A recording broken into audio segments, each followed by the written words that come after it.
percebendo o olhar da igreja, o olhar das pessoas, né? Um tempo onde psicologicamente as pessoas têm enfraquecido muito, sabe? Psicologicamente as pessoas, elas têm absorvido aquilo que o mundo, aquilo que Satanás, aquilo que o maligno tem trazido para os corações. E quando eu digo igreja, é porque é muito preocupante isso. E a gente percebe que a falta de Bíblia, sabe, a falta de Bíblia mesmo, ela está sendo assim aberrante.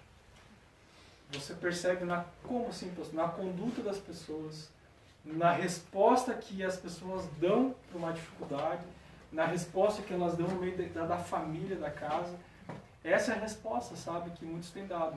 E a gente percebe que é pura e simplesmente a falta de Bíblia e a falta de intimidade com o Senhor. Sabe, de um tempo para cá, a minha esposa, ela é quem gerencia mais os negócios que ela tem. Ela é empreendedora nata. Para as mulheres, ó, ela tem uma loja de roupa ali do lado da casa. Você vai lá, o pastor só fala, né? Já vai lá e já ouve da casa. Vai lá, vai conhecer ela lá, vai ter um tempo com ela lá, né? E irmão, e ela foi quem mais absorveu o impacto de muitas coisas. Claro, né? Negócio, você fica preocupado, você fica temeroso, né? Porque aquele que é sério, ele não quer ficar pendente com ninguém. Ele quer resolver as coisas. Mas, de um tempo para cá, o Senhor tem falado comigo muita coisa também. Minha profissão é advogado, sou advogado, né? E eu confiava muito nas conexões humanas. Por que eu falo isso? Depois a gente vai ler a Bíblia aqui só para dizer que teve um texto bíblico que a gente leu. Mas eu tinha muita certeza que fazendo as conexões certas, humanamente falando, eu teria um resultado. E às vezes eu levava isso até para uma identidade de que Deus estava nesse negócio. Porque eu tive já uma sociedade e tal, e ali eu confiei e entendi que por algumas pessoas eu poderia chegar num lugar. E depois eu vou falar por que eu estou falando isso. E aí eu fui entendendo, cara, mas se eu estiver ligado na videira, eu acho que eu vou chegar num lugar. Sabe, irmão? Então, a gente vai criando algumas coisas no caminho, no caminhar, sabe? E ainda mais, como eu falei, pelo que está acontecendo, isso se tornou um pouco mais gritante, berrante, notório. Mas eu queria que você lesse comigo, só para mim cumprir aqui o negócio aqui de ler alguma coisa, né? Lá no livro de Mateus, melhor, vamos para o livro de Marcos, capítulo 6. E quando a gente fala de evangelho, eu gosto muito de falar dos evangelhos, não só porque eles são sinóticos, né, semelhantes, mas porque são livros que falam acerca de Jesus. E Mateus, que é um livro que foi escrito por Levi, né, que depois se tornou Mateus, ele tem um olhar. Ele tem o olhar do Jesus Rei. E aí Marcos, que é o que a gente vai compartilhar agora, ele era um filho de uma pessoa muito bem de vida naquela época. A mãe dele, né, até é citada na Bíblia, no livro de Atos. E ele era um cara que tinha uma condição financeira. Mas ele escreve Jesus por outro ângulo, por outro olhar. Jesus serve. E aí Lucas, o médico, ele vai ter um outro olhar.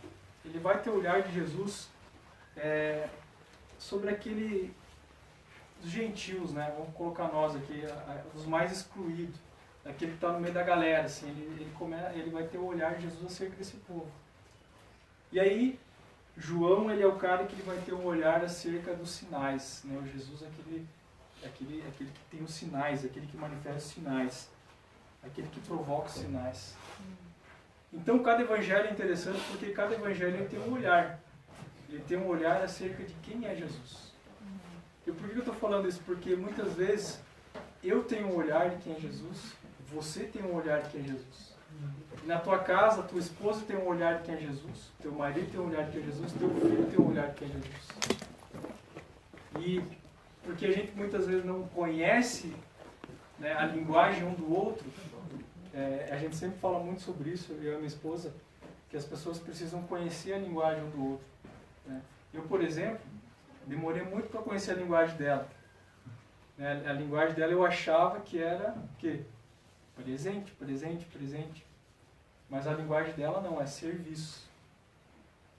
A minha linguagem, por exemplo, também, você não precisa ficar apresentando, é palavra de afirmação. Cada pessoa tem uma linguagem. E quando a gente entende isso, a gente até começa a compreender a forma de você, muitas vezes, falar com essa pessoa.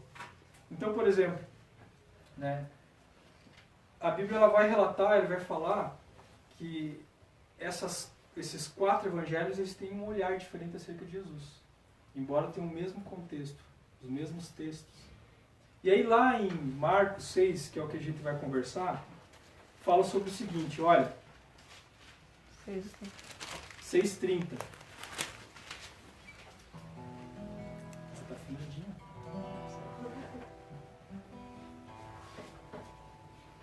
6:30 fala assim, ó, e os apóstolos ajuntaram-se a Jesus e contaram-lhe tudo, tanto o que tinha feito como o que tinha ensinado. Veja, contexto. Jesus ele vem curando, milagres, ele vem distribuindo aquilo que é do reino. Por que eu digo distribuindo aquilo que é do reino? Porque se você compreende comigo que ele veio falar sobre o reino, e manifestar o reino, então quando ele está curando, ele está fazendo alguma coisa nesse sentido, ele está simplesmente mostrando que tem o reino dele. E aí, ele recebe uma mensagem aqui antes disso, sobre a morte de João Batista. João Batista é aquele que abriu o caminho, falando do povo acerca de Jesus. Ó, vai vir alguém aí que vai salvar o mundo, o Cordeiro do céu, ele vai vir para cá. E aí ele recebe uma notícia dos discípulos, olha, João foi morto, decapitado ainda. E aqui é o primeiro ponto que eu quero falar contigo antes da gente ter todo o contexto. Que resposta que você tem dado quando você escuta uma notícia ruim? E é muito de agora esse negócio, né? Porque Covid-19, coronavírus, não sei o que lá, pessoas com problema financeiro, família, né? Eu tive a infelicidade, eu digo, dessa semana que passou a fazer um divórcio. Eu não gosto de atuar nessa área. Eu às vezes perco o negócio, sabe? Às vezes eu perco o trabalho. Porque a pessoa vem lá para fazer divórcio e na oração, uma coisa, eu peguei lá o documento deles lá, ainda coloco eles na oração e falo assim, Senhor, não deixe eles divorciar não. Tudo bem, eles não vão me pagar, né? Mas não deixe eles divorciar não. Mas eu tive a infelicidade essa semana de fazer um divórcio, irmão. E 2 jovens ficaram 1 ano e pouco casados. Né? Por causa de uma resposta, porque eles foram morar com a mãe, né, dela e tal. E aí eles não se acertaram em família, porque um não conhecia a linguagem do outro. E pelo que tinha acontecido, né? Covid. Então que resposta que você tem dado quando você ouve uma notícia ruim? Qual que é a primeira coisa que a gente faz quando ouve uma notícia ruim? Diz que a notícia ruim ela corre mais rápido que sei lá o que, né? E a notícia boa, em vez de dar essa notícia, não dá, né? Mas a notícia ruim é que nem pólvora. Que resposta você e eu temos dado quando a gente ouve uma notícia ruim? E eu aprendo com Jesus aqui uma coisa muito boa, que é o que a minha esposa foi iluminada até para a gente fazer lá em casa. Ele fala assim, ó, 31. E ele lhe disse, vinde vós aqui à parte, a um lugar deserto, e repousai um pouco. Jesus sabe o que ele faz quando ele ouve uma notícia ruim? Ele se retira. Sabe, irmão, é um tempo onde a gente tem ouvido muitas vozes. Nós ouvimos muitas vozes. E principalmente, se a gente não está ligado na videira, a gente dá ouvidos à voz de Satanás, que veio para matar, roubar e destruir. Mas quando acontece alguma situação, a primeira coisa que eu tenho que estar comigo assim, ó, é ir para o lugar secreto. Aleluia. É por isso que em Mateus 6, Jesus ele fala assim, olha, tu vai para o lugar secreto. Quando você orar, você ora assim, ó, tu vai para o lugar secreto e teu pai que te vê em secreto, ou seja, vai para um lugar. Né? Lá em casa, a gente tem um banheiro desativado, lá o pastor Jeff teve a honra de conhecer, né? Teve um banheiro lá, um banheiro que a gente, desde que construiu, não conseguiu terminar ainda. E aí a minha esposa, ó, vamos fazer um lugar de oração aqui nesse lugar. Vamos fazer um lugarzinho aqui de oração. Então, às vezes a gente ora junto, às vezes eu tenho o meu turno, ela tem o turno dela, a gente brinca, né, no seu turno. E o Theo, o nosso pequenininho de 5 anos que não está hoje aí, ora junto com nós. E a gente tem o nosso lugar de secreto, de oração, irmão. Amém. E a gente tem entendido que nesse tempo não é lugar de a gente ouvir, né, jornal, não é tempo de a gente ouvir, ligar a TV. Né, essa semana mesmo, né, aconteceu o que lá perto da nossa casa, na esquina de casa praticamente. Teve uma briga lá entre o pessoal de droga, lá, de ponto de droga, pastor. E aí, quem sabe você deve ter ouvido na TV isso aí. E um jovem morreu com 3 tiros. Lá no bairro São Cristóvão. Você ouviu essa notícia? Foi lá na esquina de casa. Na esquina de casa. E é um horário que a gente tem o costume de, às vezes, pegar e ir no mercado ali no Forte de a pé, porque dá 3, 4 quadras, né? E a gente podia estar caminhando por ali. Fiquei 8h30 da noite, mais ou menos 9 horas. Cedo, né? Veja. Mas que resposta que eu dou para isso? Que resposta que eu dou para aquilo que eu estou absorvendo, que eu estou ouvindo? Que resposta que eu dou para aquilo que eu estou... para a situação que está em casa, do meu negócio? Que resposta que eu dou? Primeira coisa, você vai para o lugar secreto. Primeira coisa, você se retira. Primeira coisa, você vai ouvir a voz do Senhor. Porque o teu Pai te vê em secreto, ele te ouve em secreto, ele vai manifestar dentro de você, ele vai gerar algo dentro de você. Aleluia. Né? O Senhor ele quer gerar algo dentro de mim e de você.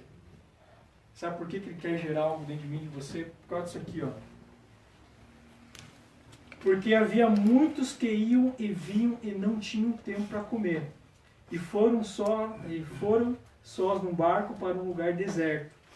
E a multidão viu-os partirem, muitos os que conheceram, correram a pé de todas as cidades, e ali chegaram primeiro do que eles, e aproximaram-se deles. E Jesus saindo viu uma grande multidão e teve compaixão deles, porque eram como ovelhas que não têm pastor. E começou a ensinar-lhes muitas coisas. E como o dia fosse já muito adiantado, os seus discípulos se aproximaram deles e disseram: o lugar é deserto, e o dia já está muito adiantado. Despede-os para que vão aos campos, às aldeias circunvizinhas e comprem pão para si, porque não têm o que comer. Sabe o que acontece quando eu e você, a gente começa a ouvir essas vozes aí que estão ao nosso redor? A gente começa a querer ensinar Jesus o que ele tem que fazer. Veja que aqui os discípulos, eles começaram a querer ensinar Jesus. Não, olha Jesus, está muito tarde, né? Eles ficaram o dia inteiro aí, tem uma multidão aí. Acho que você tem que pegar, despedir eles, né? Porque se você não falar assim, tchau, boa noite, cada um para sua casa, eles não vão para casa. Eles vão ficar aí. E quantas vezes a gente já fez isso, né? Quis ensinar Jesus o que ele tinha que fazer. Principalmente na oração. Pai, assim, ó. Faz isso, faz aquilo, aquilo outro. A nossa oração, né? Senhor, eu vou colocar diante do Senhor essa situação aqui, mas assim, ó. Já dá a resposta, né? Faz assim, assim, assim, assado. E os discípulos querendo ensinar Jesus como é que tinha que fazer as coisas.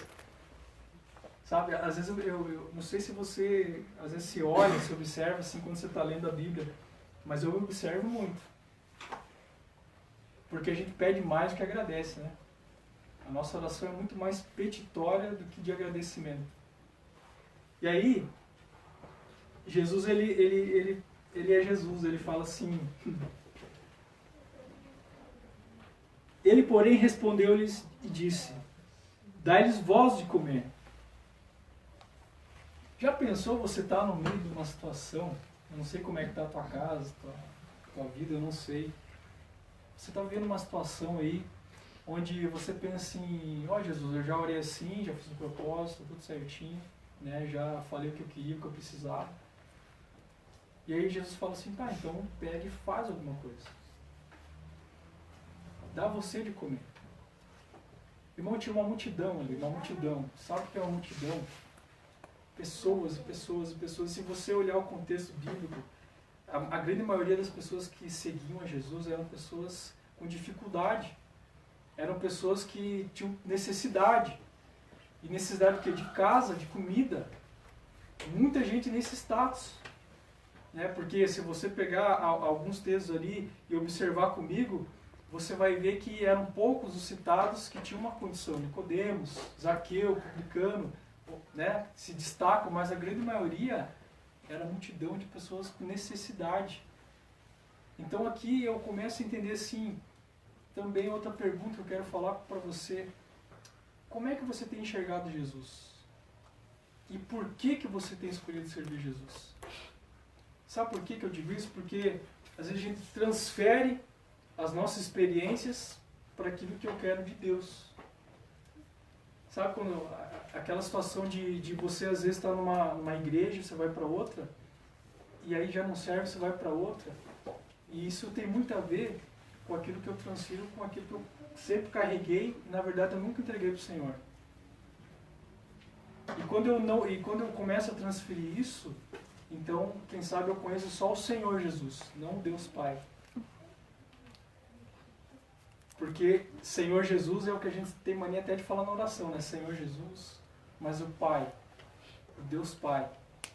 E aí, num lugar que você vem aqui para ser cuidado muitas vezes como filho, né? Ser cuidado aqui, você está aqui para ser cuidado como filho, ser cuidado como discípulo, você vem aqui e começa a querer ser servo. E os discípulos, eles, imagina, olha quantas coisas eles viveram antes com Jesus. Eles viveram muita cura de enfermidade, cura de não sei o que, cura de não sei o que lá. E quem sabe você já viveu isso aí também, né? Já conhece alguém que viveu isso, viveu aquilo, que foi curado, que foi não sei o que aconteceu um milagre, maravilha. E você vai olhar que na grande maioria das curas de Jesus era o que queres que eu te faça, era toquei na ordem, fui curado, ele saiu virtude de mim. Era tudo mais ou menos assim, a resposta imediata. Né? Mas quando se trata disso aqui que a gente está lendo, a gente não cuida dessa situação do que a gente tem transferido para o Senhor. Né? Porque olha só, cara, se alguém que já curou e fez muita coisa nesse sentido não teria a capacidade, a condição de multiplicar aquilo que ele multiplicou, que a gente sabe? Teria, né? Mas por que a gente esquece? Porque a gente transfere muita coisa, muita bagagem que já era para ter deixado lá. Deixado para trás, né? A nova criatura. Eis que faço nova todas as coisas, né? E a velha criatura tem a ver também com as velhas bagagens. Então, Jesus fala assim, olha, pega o que você mesmo, você aí, ó. Pega e vai dar de comer. Ou seja, eu já te dei autoridade para você fazer alguma coisa. Eu já te capacitei para você fazer alguma coisa, que dar de comer é uma capacidade. Eu já capacitei você de ir lá e realizar, fazer. Você lembra que lá atrás eu falei que você ia expulsar demônio, ia fazer isso, fazer aquilo? Você já está capacitado. Por que você está perguntando para mim ainda como que vai ser feito? Mas, Senhor, são multidões, como é que eu vou fazer? São N problemas, como é que vai ser? Cara, faz. E aí continua falando assim, ó. Os discípulos, né? Ele, porém, respondendo, dá-lhes voz de comer. E eles disseram, iremos nós e compraremos 200 dinheiros de pão para lhe darmos de comer? Olha o raciocínio humano, né? Tá, então o Senhor quer que a gente pegue dinheiro, né? Porque 200 denários, tem algumas traduções que tem, são 200 dias de trabalho. Então o Senhor quer que a gente pegue 200 dias de trabalho, converte dinheiro e dá para as pessoas, e vai lá e compre pão, é isso? Jesus continua falando assim, não, olha, você não está entendendo, né? Presta atenção de novo aqui, ó. E ele lhe disse-lhes, quantos pães tens? E de ver, e sabendo, disseram, 5 pães e 2 peixes. E ordenou-lhes que fizessem assentar a todos em grupos sobre a erva verde. E assentaram-se repartindo de 100 em 100 e de 50 em 50. Amado, sabe por que o Senhor fala aqui, e eu acredito que Marcos, ele pontua aqui os 5 pães e os 2 peixes? Você tem que se atentar que a Bíblia, até a vírgula dela tem um sentido. Até o ponto tem um sentido. Quando você fala do número 5, por exemplo, você está falando sobre a graça. Você está falando sobre a redenção e o ministério espiritual. Né? O estado do homem sem a graça necessitando da graça. Então olha só, na primeira multiplicação aqui, a gente está lendo aqui, Jesus fala assim, olha, 5 pães, 2 peixes. Por que 5 pães? Porque aqui é um povo que precisa da graça, conhecer a graça. E é um tempo que, quem sabe, justamente agora, que você está passando aí, e assim como eu, a gente precisa conhecer mais a graça. Porque a graça, ela te dá uma outra condição, que você vai aprender depois. A graça, por exemplo, e por que ele fala da graça? Porque quando você fala do número 5, você está simbolizando justamente essa graça. Então Jesus fala assim, olha, pega essa graça aqui e multiplica. Pega essa graça aqui e dá. Porque ele fala assim para os discípulos depois, ó, ele pega e reparte e multiplica, pega, reparte e multiplica. Ele dá graça ao Senhor, né? E multiplica. Ele fala, vai lá, você que é discípulo agora, multiplica essa graça. E ele trata mais aqui, ó. E tomando ele os 5 pães e os 2 peixes, levantou os olhos ao céu e abençoou. E partiu os pães e deu aos seus discípulos para que pusessem diante deles. E repartiu os 2 peixes por todos. E todos comeram e ficaram fartos, e levantaram 12 cestos cheios de pedaços de peixes. Então o Senhor está falando da graça. E quando ele fala de 2, ele está falando de multiplicação, divisão no sentido de multiplicar. Então o Senhor está falando assim, ó, agora é um tempo de você e eu conhecermos a graça. Porque ele fala assim, porque quando você tem pão, amado, pão é para você partilhar. A graça é para você partilhar. É para você multiplicar ela, dividir. É por isso que quando a gente volta lá na ceia, né, Jesus fazendo a ceia com os discípulos, tem alguns textos aqui que, se você pegar da multiplicação, eu acho que Lucas, se eu não me engano, vai falar que eles estão até na época da Páscoa fazendo isso. Na época da Páscoa, Jesus estava ali, e aí continua o que nós lemos aqui. Porque lá no momento da ceia, Jesus ele pega o cálice e o pão, aqui, ó, come a minha graça, né, come o meu corpo, que é partido por vós. Mas ele fala do cálice também. E sabe o que o cálice quer dizer? O cálice ele quer dizer experiência. Compartilhar de experiência. É por isso que quando Jesus ele vai lá para o Getsemane, ele faz aquela oração que a gente conhece, Pai, olha, se for possível. E sabe por que ele tem essa condição de falar isso? Porque ele está falando de experiência. Veja, por todo o ministério dele terreno, ele curou, multiplicou, fez tudo que a gente conhece. Ou seja, ele partilhou da experiência do céu para o povo. A experiência do reino para nós. A experiência de como é no céu para que seja feito na terra. Pai, assim como é no céu, para que seja feito na terra. A experiência. Mas aí quando ele vai e ele sabe que ele tem que tomar o caminho da cruz, ele fala assim, Pai, se for possível, faz de mim esse cálice. Pai, essa experiência que eu já conheci, olha só, hein? Você já olhou por essa ótica? Essa experiência que eu já conheci, se for possível, afasta de mim, mas que seja feita a tua vontade. E que experiência que ele está falando? Cara, toda experiência que ele, como Jesus terreno, vivenciou. Toda experiência que ele vivencia da minha e da tua vida. Ele pega assim, olha, essa experiência tá bom. Pai, tua vontade qual que é? É a cruz. Aleluia. Olha só, né? Cara, quando eu entendi isso, uma vez essa palavra, eu falei, olha aí o significado da cruz de Jesus. Não foi só pagou o preço, só pagou outro preço, não. Ele pegou toda a experiência que ele, Jesus terreno, não queria e colocou diante do Pai, e aí pelo Pai, seja feita a tua vontade, então assuma essa experiência. Pode vir para mim, bateu no peito e vê a experiência. E às vezes eu não quero assumir, e sabe por que eu digo isso? Porque às vezes eu não quero assumir a experiência do meu irmão. Falar do Evangelho não é só levar a experiência do Reino dos Céus, né, ou da palavra para quem não conhece a palavra. Mas é pegar toda aquela experiência que eu estou tendo com o Senhor, né, no secreto, por exemplo, ou a experiência da palavra, ou a experiência daquilo que o Senhor fez por mim, e falar assim, ó, meu irmão, vou compartilhar meu cálice contigo. Essa aqui é a experiência. Então Jesus ele fala assim, olha, agora vocês vão partilhar o pão, vocês vão partilhar a graça. E ele fala mais. Ele coloca 2 peixes, ele fala assim, olha, e você vai dividir isso aí, você vai multiplicar isso. eu quero que você caminhe comigo um pouquinho para frente ali, ó. Aqui. Você vai para o capítulo 8. Vocês estão me ouvindo aí, né? Amém. Glória a Deus, irmão. Como chega o microfone pra você ver? Ela fala, você fala muito baixo. Vocês não faz ideia. E aí tem a segunda multiplicação de pães e peixes. Isso aqui é fenomenal.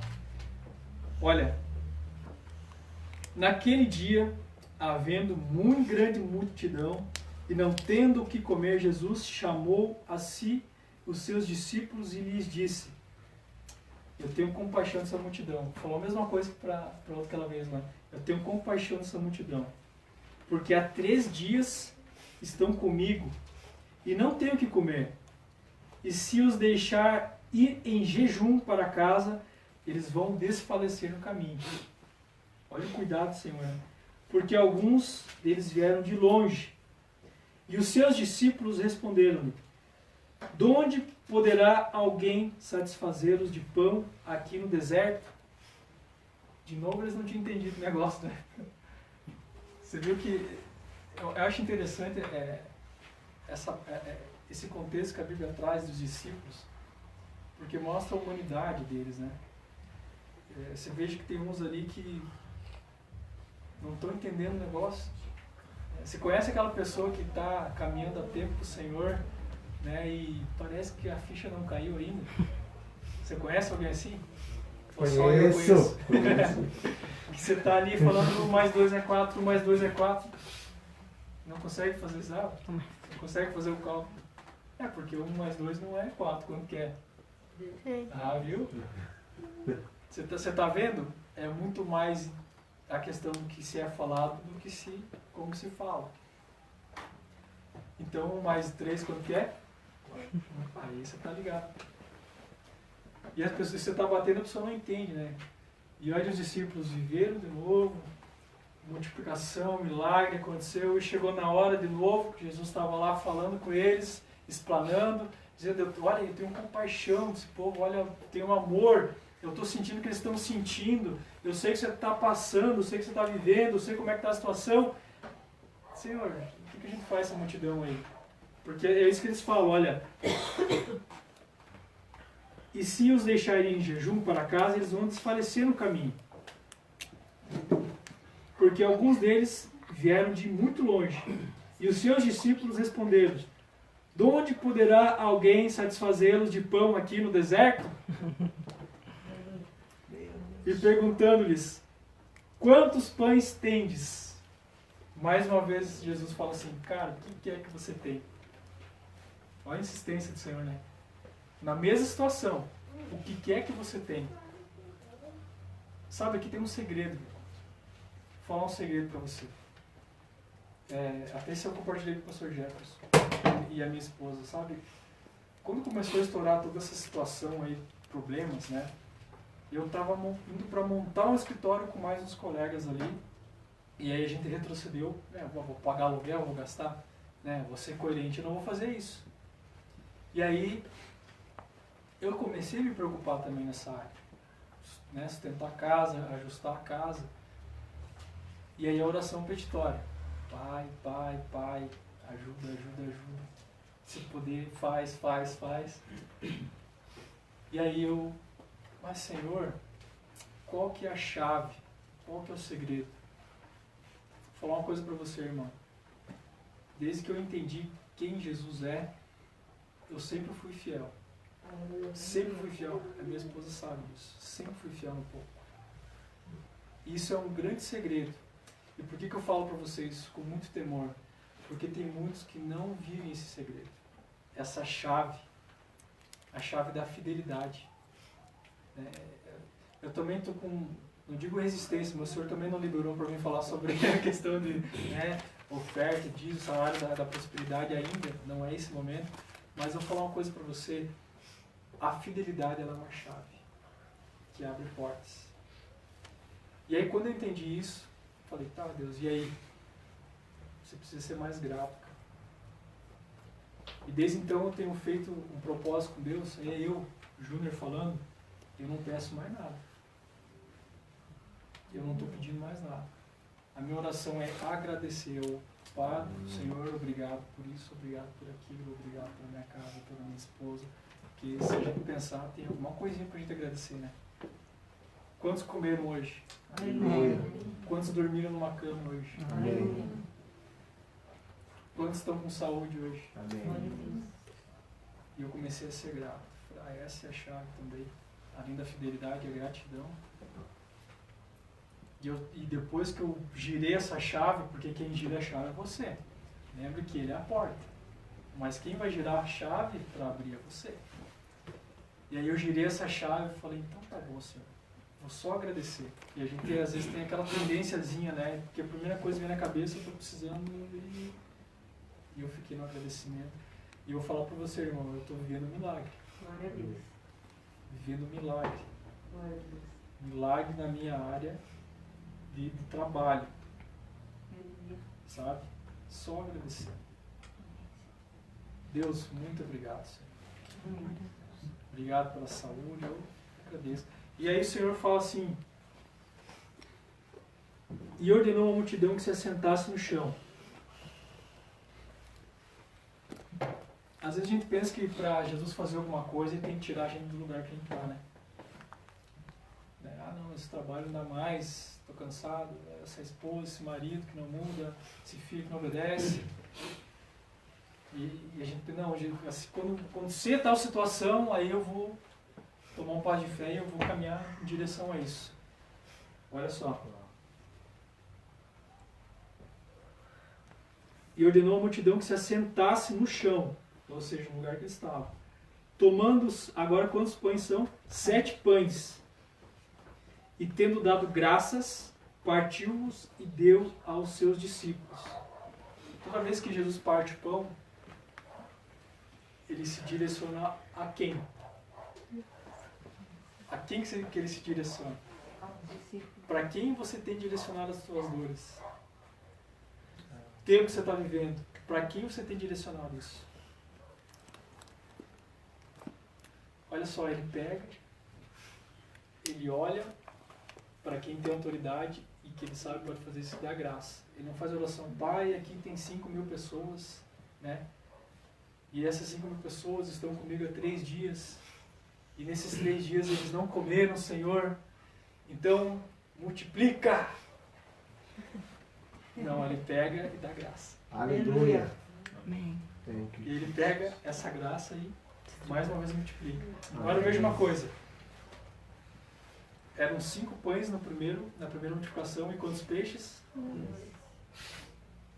Graça, multiplicação. Somando dá 7, né? 7 significa o que na Bíblia?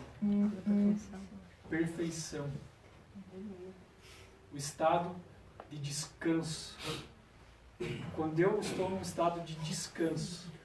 Quando eu estou num estado que eu entendo quem faz. E agora ele pega, nessa segunda multiplicação já são 7 pães. Mas ele não fala quantos peixes, se você olhar aqui a continuação. Ele fala em alguns peixes. Ou seja, o estado de descanso, você só consegue alcançar ele se você caminhar para o lugar da graça. Glória a Deus. Se você caminhar para o lugar da graça, você vai alcançar o lugar de descanso. Amém. Porque aí você entende que você não, né, quem faz é ele, ponto final. E ele pega o que você tem. Eu sempre falo tinha uma galera que às vezes ia falar comigo assim, né? E falava assim, cara, já tentei trabalhar nisso, naquilo, já vi que estava olhando na internet, pesquisando que se eu fazer tal coisa, todo mundo tá ganhando dinheiro ali, se eu fazer aquilo lá, né, o coach, não sei o que, todo mundo tá ganhando dinheiro daquele jeito lá, se eu ir para aquela profissão lá que eu não entendo, não sei como fazer, eu acho que eu vou fazer um curso daquele negócio lá, e vou ganhar dinheiro daquilo lá. Eu falo assim, cara, o que tu sabe fazer? Ah, eu sou bom no pedreiro, sou bom consultor. Ah, então vai ser pedreiro, vai ser construtor. No que você é bom? Você é bom com o quê? Com pessoas? Com venda? Né? A gente às vezes quer pegar essa aparência do mal, eu digo muitas vezes, e às vezes até não é aparência do mal também, é porque eu vejo que está dando dinheiro, pode ser que é um caminho nesse sentido, e eu quero tomar aquilo como exemplo, achando que aquilo é para mim. Mas o Senhor te chamou para quê?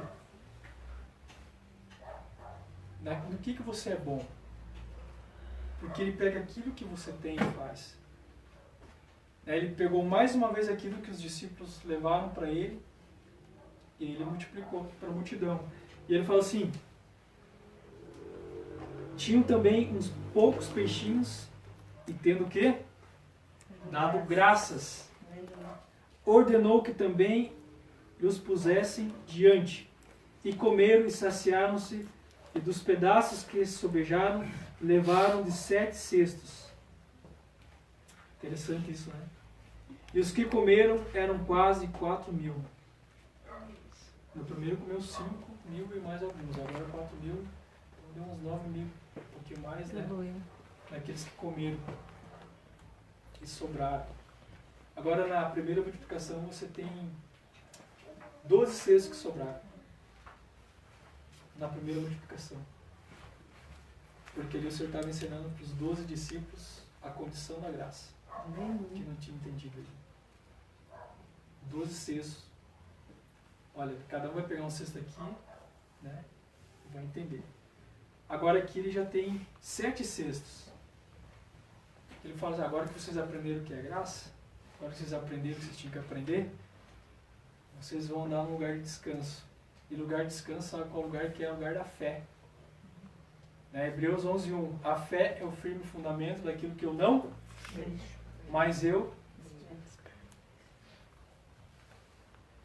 Interessante isso, né, querido?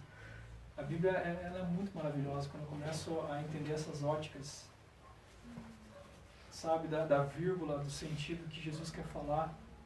Né? E aí, Jesus ele fala assim, olha meu irmão, então existe um lugar de graça, e para que você então viva esse lugar de graça, você tem que compartilhar ela. Você não pode reter ela. Uau. Porque ele fala aqui, olha, sobrou 12, na primeira 12, depois 7. Você vai andar no lugar de perfeição. E eu não estou falando de lugar de perfeição humana, porque a gente não tem essa condição. Isso a gente só vai conseguir quando o corpo estiver glorificado, quando ele vir, a gente vai andar nesse caminho. Mas ele está falando assim que existe um lugar, para mim e para você, que se eu compartilhar, que se eu multiplicar, as pessoas vão vir, porque veja, Jesus não estava fugindo delas, ele estava indo para um lugar e as pessoas viram ele. Então sim, eu acredito e eu creio que tem pessoas que mesmo no estado que você e eu estamos como discípulos de Jesus, né, mesmo não crendo muito, mesmo não sabendo muito como caminhar por fé, mesmo nesse sentido, as pessoas vão vir te procurar. As pessoas vão chegar até você e você vai ter que dar uma resposta. Você vai ter que dar alguma coisa para elas. E muitas vezes você vai querer olhar assim, mas o que eu vou dar? E Jesus fala assim, você já tem. Pega o que você tem e dá. A gente sempre falava para algumas pessoas que caminhavam com a gente um tempo atrás, quando eu fui convidado para pregar em tal lugar, não sei como pregar, não sei como é que não sei o que. Aí tem um discipulador nosso, né, que hoje ele é pastor, está fora. Cara, melhor pregação é o testemunho. Quer pregar mesmo? Então testemunho. Seja testemunho. Se você ser testemunho, você já está pregando. Então o lugar da graça te leva a entender isso. O lugar da graça te leva a você andar confiadamente, descansadamente. E eu estou falando isso porque aqui tem pessoas que precisam de descanso. Tem pessoas que precisam confiar. Tem pessoas que precisam acreditar naquilo que Deus deu para ela. Ó, isso aqui que eu te dei, cara, eu já te dei. Você está pedindo uma coisa que você já tem. Por que você está pedindo uma coisa que você já tem? O que você quer mais além daquilo que você já tem?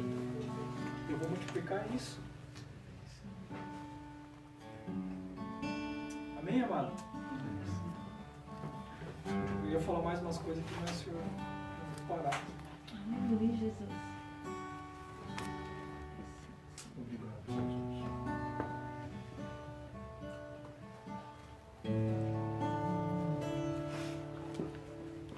Tem pessoas aqui que precisam desse lugar aí, precisam entender isso. Que você já liberou, já está nas tuas mãos. Obrigado, Deus. Você precisa fazer isso, compartilhar, crer, viver. Porque você não é multidão aqui, você é discípulo. Aleluia. Amém. Feche teus olhos aí um pouquinho.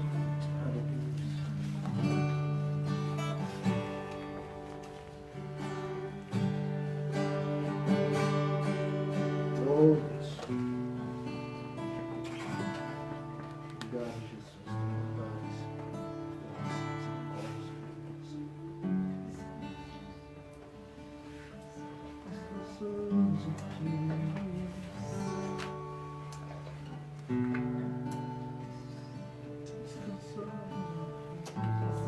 Efésios 2:8. Porque pela graça sois salvos, por meio da fé em vós, ou seja, da fé que já está em você. E é dom de Deus, ou seja, é presente de Deus. É porque a graça é aquele favor que eu não mereço.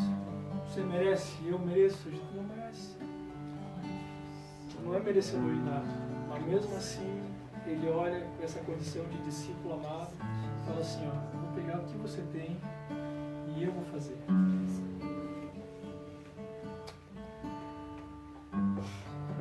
Ele fala mais assim no texto, é dom de Deus e não vem de obras para que ninguém se glorie. Tu provês o fogo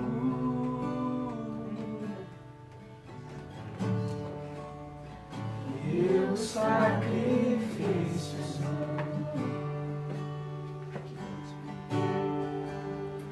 Tu provês o Espírito e eu me rasgo por inteiro.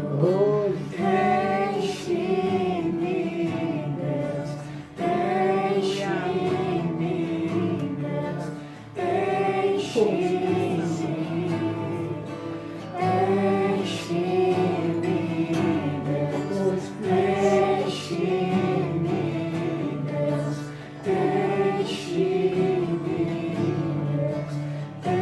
enche-me, Deus, quem provê o fogo é ele, mas o sacrifício é você. Tu provês o fogo. Aleluia. E eu o sacrifício sou. Aleluia. Tu provês o Espírito.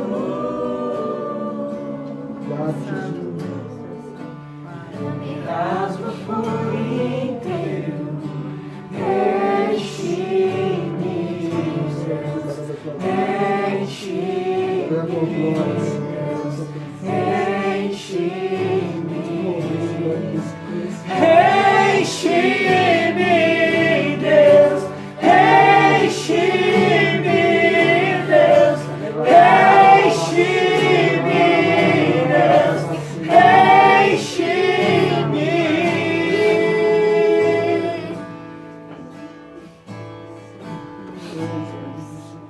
Enche-me.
glória.